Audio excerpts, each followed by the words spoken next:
So there's a contradiction at the heart of Islamist confidence.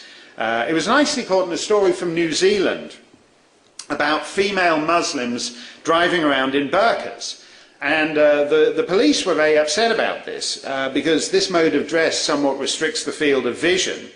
And they were also having a problem with fleeing bank robbers disguising themselves as Muslim women. But nobody wants to be insensitive, and on the whole, the police were happy to take the Islamic lobby groups at their word that the burqa was a requirement of these women's faith.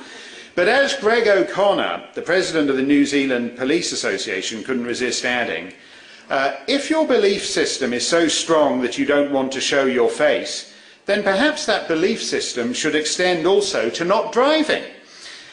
Which is a fair enough point. If your clothing can't evolve out of the camel train era, maybe your mode of transportation shouldn't either.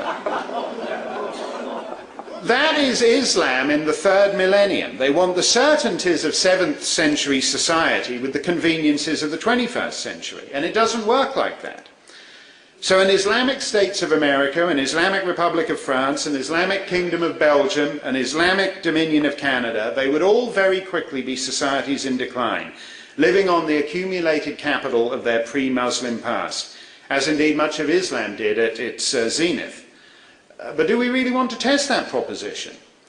Simply as a matter of fact, more and more of the world lives under Islamic law each year. Pakistan adopted it in 1977, Iran in 79, Sudan in 84. In the 60s, Nigeria lived under English common law. Now half of it's in the grip of Sharia, and the other half is feeling the pressure.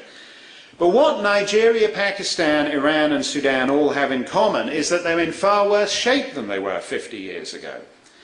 Under the terms of the Camp David Accords, Egypt has been the beneficiary of the largest amount of US aid apart from Israel. And what's happened to it?